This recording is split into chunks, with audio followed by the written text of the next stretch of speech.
साथीहरू सम्पूर्णलाई नमस्कार। म न्यू विश्वकर्मा ज्वेलर्सको प्रोपाइटर उही तपाईहरुको साथी भनौं वा दाइ भाइ भरत विश्वकर्मा। तपाईहरुलाई डेली नयाँ अपडेट मैले गराइरहेको छु। तपाईहरुले पनि हेरिरहनु भएको छ, हामीलाई माया गर्नु भएको छ।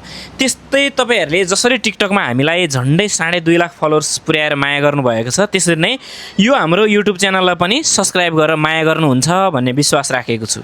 र तपाईहरुलाई डेली सुनचाँदी सम्बन्धी नयाँ जानकारीको साथले सुनचाँदीको भाउ अपडेट गराउने कोसिस गरेको छु। हाम्रो भिडियो अन्तिमसम्म हेर्नु होला। आज मिति 2083 साल वैशाख महिनाको 13 गते। सुनको भाउ चाहिँ 2,79,700 भएको छ। हिजो भन्दा कतिले बढ्यो कतिले घट्यो अरु बेला मैले भन्थे, आज चाहिँ तपाईले कमेन्ट बक्समा कमेन्ट गर्नु होला हिजो भन्दा कतिले बढ्यो कतिले घट्यो भनेर। भने चाँदीको भाउ आज 5,015 रुपैयाँ भएको छ। त्यो पनि हिजो भन्दा कतिले बढेको हो कतिले घटेको कमेन्ट बक्समा कमेन्ट गर्नु होला। तपाईलाई के लाग्छ, घटेको कि बढेको भन्ने कुरा हामीलाई जानकारी गराउनु होला। कमेन्ट बक्समा कमेन्ट गर्नु होला, किनभने मैले हिजोको भिडियो हेर्नु भयो कि भएन भन्ने कुरा जानकारी लिन खोजिरहेको छु।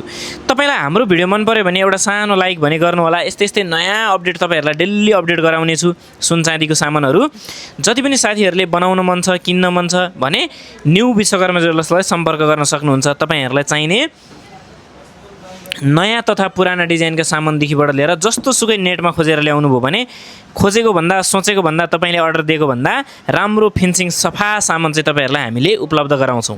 सुनमा शुद्धता हाम्रो प्रतिबद्धता। तपाईले कुनै पनि कुराको डाउट मान्नु पर्दैन। न्यू विश्वकर्मा ज्वेलर्समा एकचोटी हाम्रो पसल भिजिट गर्न आउनु होला। सधैँभरि हाम्रो पसलमा आउन मन लाग्ने वातावरण हामी तपाईलाई बनाउँछौं। त्यसैले सम्पूर्ण साथीहरु न्यू विश्वकर्मा ज्वेलर्समा तपाईहरु सम्पूर्णलाई स्वागत छ। भोलि फेरि अर्को नयाँ ताजा अपडेटको साथले तपाईहरुको माझमा उपस्थित हुने नै छु। सम्पूर्णलाई धन्यवाद, नमस्कार, स्वस्थ रहनु होला, व्यस्त रहनु होला। हस्त सम्पूर्णलाई धन्यवाद।